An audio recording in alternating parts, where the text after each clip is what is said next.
Hello दोस्तों, अरस्तु विज्ञान के इस प्लेटफॉर्म पे आप सभी का स्वागत है। आप लोग यूजीसी नेट इन्वायरमेंटल साइंस का लेक्चर देख रहे हैं। आज के लेक्चर में हम लोग यूनिट 3 का टॉपिक बायो एसे देखेंगे। साथ में और कुछ इम्पॉर्टेंट टॉपिक्स भी कवर करेंगे आज हम लोग। तो बायो एसे होता क्या है? Estimation of the concentration of a substance by measuring it's biological response in living system. मान लीजिए कोई लिविंग सिस्टम है, उसको कुछ रिस्पॉन्स दिया गया है, बाहर से कुछ डोजेस दिए गए हैं। अब वो कितने कंसंट्रेशन में दिए गए हैं, बस उसी को मेज़र करना ही बायो एसे कहलाता है। अब वो माइक्रोग्राम में हो, मिलीग्राम में हो, ठीक है, माइक्रोमोलर में हो, यदि हम किसी चीज़ का कंसंट्रेशन को एस्टिमेट करेंगे तो उसको हम लोग बायो एसे कहते हैं। बायो एसे दो तरीके से परफॉर्म किया जाता है, in vivo, in vitro. In vivo intact animals, पूरे एनिमल्स को लेके किया जाता है।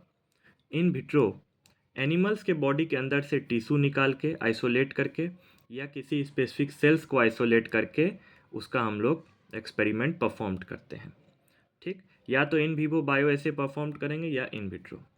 ठीक, अब बात आती है कि टाइप्स ऑफ बायो एसे। तो बायो एसे दो प्रकार के पाए जाते हैं, एक होता है क्वांटल एसे, दूसरा होता है ग्रेडेड एसे। ठीक, क्वांटल एसे, मान लीजिए किसी लिविंग सिस्टम को आपने रिस्पॉन्स दिया, या तो उसमें रिस्पॉन्स हुआ आइदर नो रिस्पॉन्स और मैक्सिमम रिस्पॉन्स। दो तरीके का रिस्पॉन्स देखा गया। मान लीजिए किसी भी ऑर्गेनिज्म को आप ड्रग्स दे रहे हो, दवाई दे रहे हो, या कोई भी चीज़ टॉक्सिक भी यदि दे रहे हो उसको बेहोश करने के लिए, तो देखा गया या तो उसको कोई रिस्पॉन्स नहीं हुआ या बहुत ज़्यादा रिस्पॉन्स हुआ, उसको हम लोग क्वांटल ऐसे कहते हैं। Drug producing quantal effect can be measured, can be bioassay by end point method. तो आपको एग्जाम में पूछ सकता है कि इंड पॉइंट मेथड किस में देखा जाता है, क्वांटल एसे या ग्रेडेड एसे। तो क्वांटल एसे में इंड पॉइंट इफेक्ट देखा जाता है। ठीक, अब हम लोग आगे आते हैं ग्रेडेड एसे। ठीक है, अब ग्रेडेड एसे क्या होता है?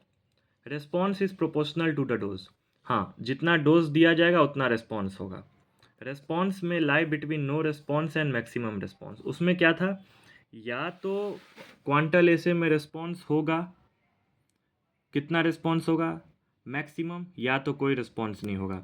लेकिन ग्रेडेड एसे में क्या है कि जैसे जैसे दवाई का डोज बढ़ेगा वैसे वैसे रिस्पॉन्स भी बढ़ेगा, जैसे जैसे दवाई का डोज घटेगा वैसे वैसे रिस्पॉन्स भी घटेगा। इसके अंदर भी कुछ पॉइंट्स आते हैं, जैसे ब्रैकेटिंग या direct matching, interpolation, multiple point ऐसे। अब मल्टीपल पॉइंट ऐसे में 3 पॉइंट ऐसे होता है, 4 पॉइंट ऐसे होता है, 6 पॉइंट ऐसे होता है। ये फार्मेकोलॉजी में इसका यूज़ होते हैं। 3 पॉइंट ऐसे का मतलब 3 सीक्वेंस में आप ड्रग्स दे रहे हैं, 4 पॉइंट ऐसे मतलब 4 सीक्वेंस में, इसी प्रकार से 6 सीक्वेंस में। तो ये फार्मेकोलॉजी बैकग्राउंड का ये टॉपिक है। ठीक है, यदि कभी मुझे मौका मिलेगा तो मैं इसको डिटेल में आपको बताऊंगा। एक होता है क्यूमुलेटिव डोज रिस्पॉन्स, मतलब जिस तरीके से आप डोज दे रहे हैं उस तरीके से आपको ग्रेडेड एसे में रिस्पॉन्स देखने को मिलेगा। बायो एसे में यूज़ क्या क्या है? नए ड्रग का डेवलपमेंट करना, किसी भी ड्रग टॉक्सिसिटी को मेज़र करना या अनवांटेड इफेक्ट को मेज़र करना, उसके पोटेंसी को मेज़र करना, ED50 LD50 ऑफ ड्रग्स। ठीक है, ये सब एक कंसंट्रेशन है जिसको वो उसके पोटेंसी को चेक करता है, उसके पोटेंसी को मेज़रमेंट करता है। मेज़र क्लिनिकल इफेक्टिवनेस, कितना ये इफेक्टिव है ड्रग्स, मतलब शरीर के लिए हानिकारक है या फ़ायदेमंद है। To investigate the function of endogenous mediators, इसके अंदर जो भी कंपोजिशन है या कोई भी इंडोजीनस मेडिएटर्स है उसको ये इन्वेस्टिगेट करता है। ठीक है, तो यही सब टॉपिक बायो एसे में देखे जाते हैं। ठीक, तो किसी भी लिविंग सिस्टम के अंदर हम लोग यदि कोई रिस्पॉन्स डालते हैं उसके कंसंट्रेशन को एस्टिमेट करना बायो एसे कहलाता है। अब हम लोग आगे के टॉपिक पे चलते हैं, थ्रेशोल्ड लिमिट वैल्यू। ठीक है, इसको हम लोग TLV से डिनोट करते हैं। जैसे कि TLV का एक गाइडलाइन है जो कि American conference of governmental industrial hygienist द्वारा तैयार किया गया है। ये करता क्या है? ये रिप्रेजेंट करता है airborne concentration of substance to which worker can be expose repeatedly without experiencing adverse health effect over time.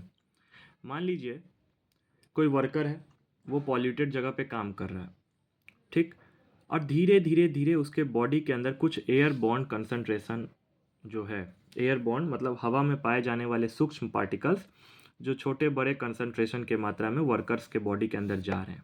ठीक है, वर्कर्स को पता नहीं चल रहा है, लेकिन वो एक समय जाके एडवर्स हेल्थ इफेक्ट बना लेगा। उसी को जो मेज़र करता है उसी को टीएलवी कहते हैं, थ्रेश होल्ड लिमिट वैल्यू। यदि आपको ऑब्जेक्टिव में पूछते हैं कि वर्कर्स के लिए क्या ऐसा खास चीज़ है, क्या ऐसा वैल्यू है जो देखा जाता है जब उसको एयरबॉर्न कंसनट्रेशन उसके बॉडी में जाते हैं, तो थ्रेश होल्ड लिमिट वैल्यू देखा जाता है। तो ये बहुत सारे इसके टाइप्स हैं, जैसे कि TLV, TWA time weighted average, TLV STEL short term exposure limit, TLVC ceiling limit. अब तीनों का इम्पोर्टेंस हम लोग देखते हैं। इम्पोर्टेंस ऑफ टीएलवी, ठीक है, protect worker from harmful exposure to hazardous substance. मान लीजिए कोई वर्कर है, बाहर में काम कर रहे हैं और वो बार बार किसी भी एयरबॉर्न पार्टिकल से एक्सपोज हो रहे हैं, तो उसको यदि हम लोग टीएलवी लिमिट उसके बारे में जानने की कोशिश करेंगे, उसको बताएंगे, तो अपने आप को प्रोटेक्ट कर सकता है। उसका कुछ गाइडलाइन है, guide employers in establishing safe work place exposure limit. उसका यही गाइडलाइन है कि कितने देर तक आपको काम करना है, कितना आपको बचा के रखना है खुद को। ठीक है, तो प्रॉपर गाइडलाइंस है। तो एक एक करके हम लोग जानते हैं। टीएलवी टीडब्ल्यूए, इसका मतलब क्या होता है कि average concentration of substance to which worker can be exposed over a specific period, usually an 8 hour work day और 40 आवर वर्क वीक।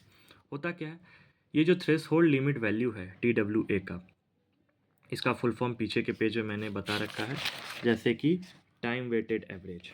ठीक है, मान लीजिए कोई वर्कर 8 घंटा पर डे काम कर रहा है या हफ्ते में 40 घंटा काम कर रहा है, तो उस पीरियड के अंदर वो कितना एक्सपोज्ड होता है एयरबॉर्न पार्टिकल से, तो उसी को हम लोग एवरेज कंसंट्रेशन में रखते हैं, टीडब्ल्यूए के अंदर रखते हैं। अब आता है टीएलवी एसटीईएल। अब इसमें क्या होता है, शॉर्ट ड्यूरेशन के लिए, मान लीजिए 15 मिनट के लिए भी यदि एक्सपोज हुआ, तो without suffering adverse effect workers can be expose to ever short duration.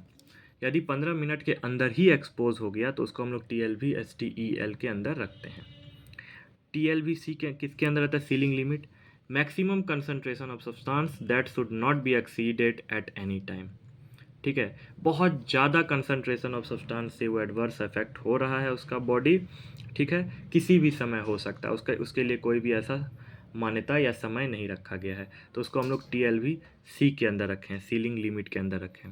तो थ्रेशोल्ड लिमिट वैल्यू का यही इंपॉर्टेंट पॉइंट्स है, जो कि 3 टाइप्स में है, टीएलवी टीडब्ल्यूए, टीएलवी एसटीईएल, टीएलवी सी। ठीक है, तो हम लोग ने बायो एसे देखा और टीएलवी को डिटेल में देखा। अब नेक्स्ट टॉपिक आते हैं, बायो ट्रांसफॉर्मेशन। अब ये बायो ट्रांसफॉर्मेशन क्या है, ये एक स्ट्रक्चरल मॉडिफिकेशन है of a chemical compound bye organism या enzyme systems that lead to the formation of molecules with relatively greater polarity।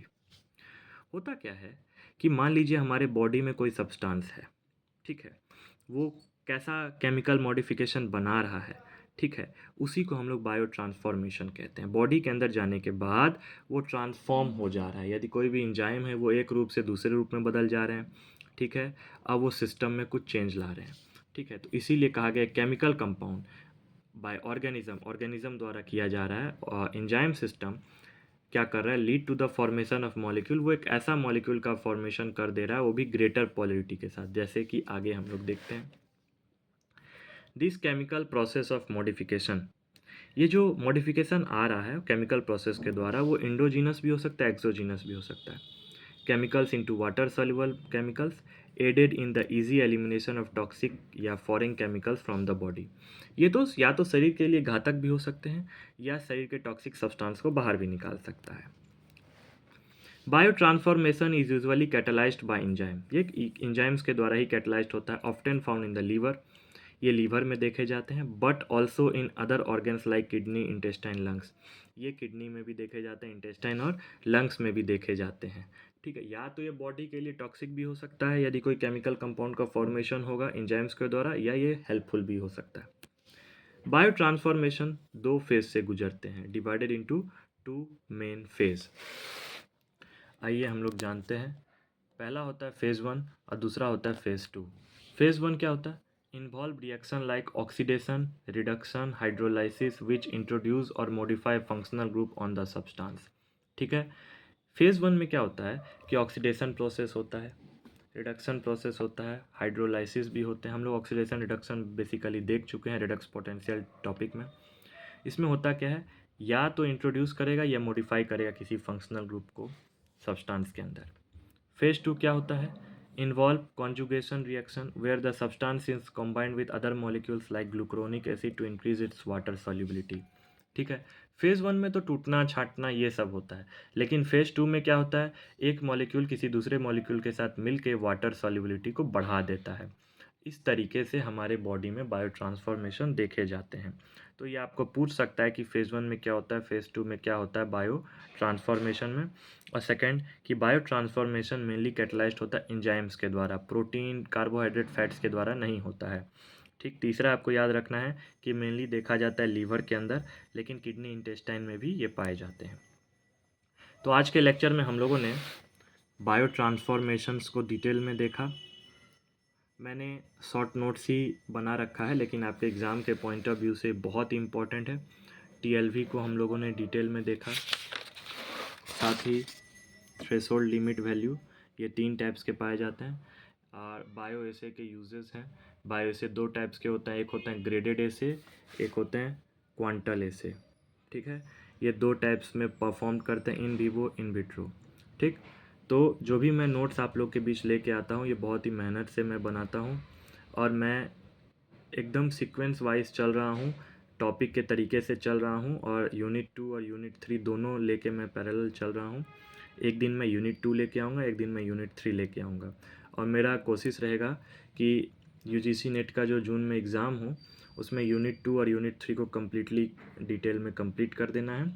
तो आपका यूनिट 1 ऑलरेडी कंप्लीट है प्लेलिस्ट में, यूनिट 2 और 3 हो जाएगा, यूनिट 8 कंप्लीट है और यूनिट 10 कंप्लीट है। तो 5 यूनिट्स आपके कंप्लीट रहेंगे, और मेरा कोशिश ये रहेगा कि मैं unit 6 environmental pollution next month में या नेक्स्ट वीक में मैं कोशिश कर रहा हूँ लेके आने का। ठीक है। तो आप हमारे साथ अरस्तु विज्ञान के प्लेटफॉर्म पे बने रहें, मैं आपको डिटेल में नोट्स पूरा कंप्लीट करवाऊँगा। ठीक। लाइक करें, शेयर करें, सब्सक्राइब करें। मिलते हैं नेक्स्ट लेक्चर में। Thank you.